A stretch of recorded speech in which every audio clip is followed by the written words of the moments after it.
السلام علیکم ناظرین، میں آپ کی میزبان رابیل سید ایم بی نیوز کی طرف سے آج ہم موجود ہیں لاہور پریس کلب کے باہر، وہاں پہ ہمارے ساتھ موجود ہیں لاہور پریس کلب کے صدر ارشد انصاری صاحب۔ آج ہم بات کریں گے صحافت کے منہ پہ زبردستی تالا لگانے کی ناکام کوشش کی جا رہی ہے PK ایکٹ کی صورت میں۔ آج اس حوالے سے میں ان سے بات کروں گی، کیا کہنا چاہیں گے؟ جی السلام علیکم سر۔ وعلیکم السلام سر کیا کہنا چاہیں گے اس حوالے سے آپ؟ دیکھیں، آج پورے ملک میں PFUJ کی کال پہ مظاہرہ کیا گیا، جس میں جوائنٹ ایکشن کمیٹی ساری تھی، جس میں CPNE APNS PB امینڈ اور تمام PUJ ساری تنظیمیں موجود، صحافتی تنظیمیں ساری تھی۔ میں سمجھتا ہوں کہ آج کا احتجاج ان کے لیے شاید ناکافی ہو، چونکہ انہوں نے آج سینٹ میں اس بل کو نہ صرف اپروو کیا بلکہ آج صدر پاکستان اس پہ سائن بھی کریں گے۔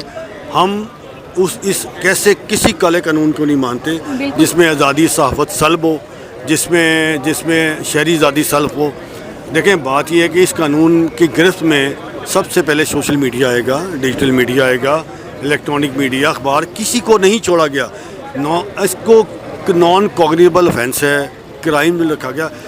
آپ کے پاس آلریڈی ڈیفیمیشن بل ہے نا، آپ اس کو استعمال کر لیں۔ آپ نے ایک نیا بل بنا لیا، اور یہ PK ایکٹ جو ہے 2016، یہ تو مسلم لیگ نون نے 2016 میں ان کا نجائز بچہ تھا، جو اس بچے کو اٹھایا گود میں PTI نے اس کو 2022 میں لے کے ہم ہائی کورٹ چلے گئے، وہاں سے سسپینڈ ہو گیا۔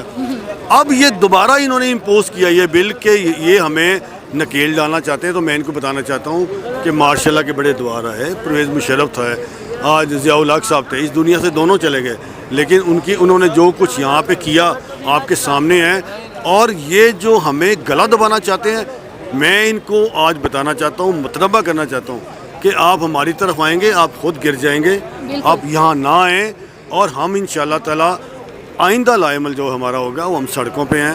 آپ کی اسمبلیاں نہیں چلیں گی، آپ کے کاروبار نہیں چلیں گے، آپ کے فنکشنز نہیں چلیں گے، اور انشاءاللہ تعالی جو آخری دروازہ ہے ہم عدالت کا کھڑکائیں گے۔ ہم انشاءاللہ ہائی کورٹ بھی جائیں گے، سپریم کورٹ بھی جائیں گے، اور جب تک یہ بل سسپینڈ نہیں ہوتا ہمارا احتجاج جاری رہے گا۔ ہم پورے ملک میں اپنی کال دیں گے، اور اب یہ احتجاج کا سلسلہ نہیں رکے گا۔